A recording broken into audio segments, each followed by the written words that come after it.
and the holy Kaaba will be reduced to dust. Who is the mysterious destroyer? When will that terrible day come?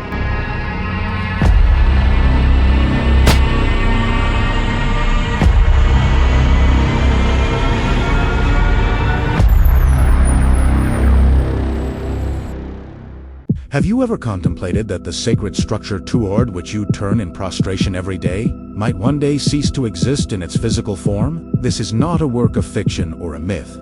It is described as one of the profound signs of the final era day, when the treasures of this sanctuary may be taken and the structure itself leveled to the earth. The thought of such a history brings a tremor to the heart. You might wonder how a place once protected from vast armies could be approached by anyone, and why, in that final stage of existence, the divine would allow such an event to unfold without intervention. Quiet your mind for a moment. Step away from the noise of the world, the frantic pace, and the mechanical nature of modern life. Imagine the sacred courtyard in your mind's eye. Today, it is filled with Melanza, vast sea of people in white. Some are weeping as they touch the dark covering. Some are seeking forgiveness for a lifetime of errors, and others are pressing forward just to catch a glimpse.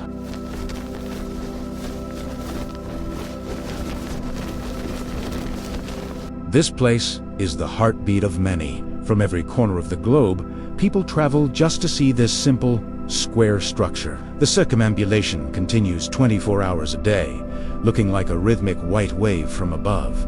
But do you believe this scene will last forever? Do you know that a day will come when not a single soul will be left to walk this path? We do not know how far that end is, but the signs are spoken of clearly. One day, this location will fall into absolute silence. The city will stand empty and desolate. It is narrated that, before the final collapse of time, a gentle, cool breeze will sweep across the earth.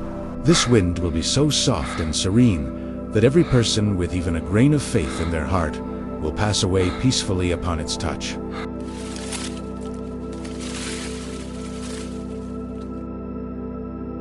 Not a single soul will be left on earth to call out the divine name. In this vast courtyard where there is currently no room to move, there will be only the whistling of the wind. The world will be submerged in a profound spiritual darkness. And at that precise moment, when no one is left to pray and no soul remains to remember the Creator, a heartbreaking sequence of destruction will begin. The figures of this destruction will come from across the sea. Narrations suggest that two individuals with distinct physical characteristics will arrive from a distant land across the water. They will march toward the sanctuary with the sole intent of dismantling it. It is as if this scene was witnessed through the eyes of the past, vivid and alive. Descriptions speak of a leader with a specific appearance and thin limbs, carrying a heavy tool of destruction. This mysterious figure represents a finality that is difficult to comprehend. Imagine the scene as if you are standing there, watching it unfold. This figure stands before the sanctuary in total silence. There is no one there to stop him, no one to argue, and no one to stand in his way. He will ruthlessly tear away the sacred covering, the cloth that holds the emotions and love of millions.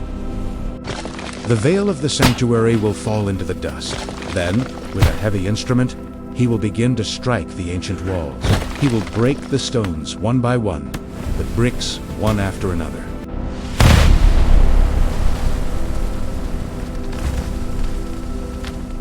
He will take his time, for there is no one left to challenge or frighten him. By removing every piece, he will turn the structure to dust. The treasures hidden beneath, accumulated over ages, will be unearthed and taken. Imagine the sight of the point of your prostration being reduced to nothingness before your eyes. But does a question not strike your mind repeatedly? There is a promise of safety and sanctuary associated with this place. In the past, when great forces attacked, they were repelled by miraculous means, even before the completion of the faith. Why then, in the end times, would this destruction be permitted? Why would no punishment descend from the heavens? The answer lies within the human condition. It is suggested that the sanctuary will be most disrespected not by outsiders, but by those who are meant to cherish it. In ancient times, Even those who did not follow the faith respected the sanctity of the house and sought to protect it. When the inner sanctity is repeatedly violated by those close to it, the doors to its physical end are opened. If you look through the corridors of history, you will see that the sanctity was compromised long ago. The sanctuary has been affected by the actions of people multiple times. There were eras of conflict where the courtyard was attacked and many lost their lives within its bounds. There was a time when a specific group even removed the sacred black stone and took it away for many years. When it was finally returned, it was no longer whole but broken into fragments. What you see today held in a silver frame is not a single stone, but pieces joined together. You cannot see the original whole stone, even if you wish to.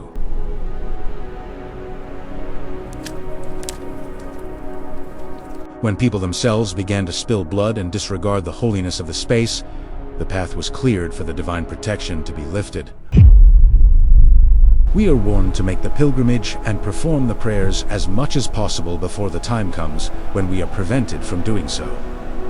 Look at our current state. We are already being hindered by the soaring costs of the journey. The expense has become so high that it is nearly impossible for the average person to reach.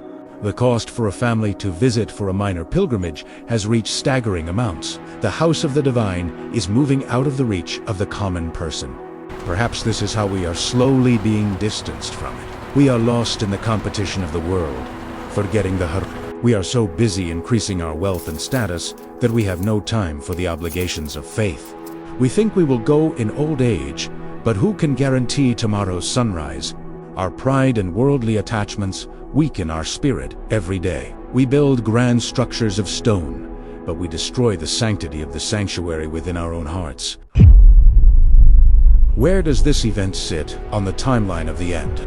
It is said that after a period of peace and the passing of the righteous, when darkness spreads once more and the believers have passed away with that gentle breeze, only then will this destruction occur. When there is no one left to pray, there is no longer a reason for the world to endure. The spiritual nourishment of the universe is the remembrance of the divine. Every celestial body and every atom exists through that connection. When that remembrance ceases forever, the world reaches its ultimate conclusion.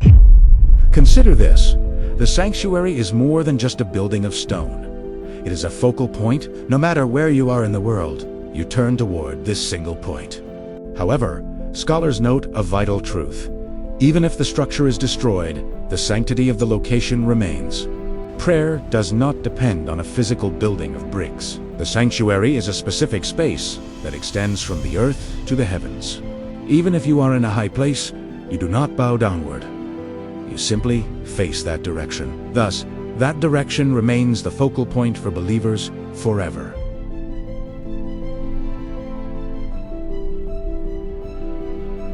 But when the structure is finally broken, there will be no believers left to pray. No one will be able to use the absence of the building as an excuse, for those with the fear of the divine in their hearts will have already departed this life. Only the most wretched of people will remain those who feel no remorse even as the most sacred site turns to dust. Now, look at yourself. At this moment. As you engage with these words, you might feel a sense of emptiness or a weight in your chest. Do you know what that means? It means there is still faith within you. Your heart still holds a deep love for the sacred. The fact that you feel moved proves that you are not among those final, hardened souls. There is still time. The sanctuary still stands with dignity, waiting for your prostration. Millions are still circling it. But one day, this opportunity will vanish. Before that day arrives, let us return to our source. Every day, we run after the world. For a little more money, a little more power, we sacrifice our eternal peace. We lose our way in the pursuit of temporary things. But think for a moment, why are we losing our eternal home for a world that will one day turn to dust? For a sanctuary that will not physically remain? Now is the time to clean the heart of greed, pride, and error. Now is the time to seek forgiveness with sincerity. Tonight could be the final night. Do not delay. Seek a turn in direction today. There is much to learn from spiritual narratives, but the true essence is in action. Return to your Creator. O Divine One, protect us from the profound trials of the end times. Keep our hearts connected to your sacred house. Turn our hearts toward the places of worship. Grant us the opportunity to visit your sacred sanctuary at least once in our lives. We are flawed and weak, but you are the most merciful. Forgive us. Cover our parents and loved ones. In your mercy, free our hearts from the illusions of this world and accept our lives for your pleasure. And when our time comes, let us depart this world with firm faith and your name upon our lips. Amen. If this profound truth has moved your heart or awakened the spirit within you, do not keep these thoughts to yourself. Share these deep reflections with others. Stay connected as we explore more truths that pull us away from worldly illusions and bring us closer to the divine. Be well and remain always in the protection of the Almighty. Peace be upon you and the mercy of the divine.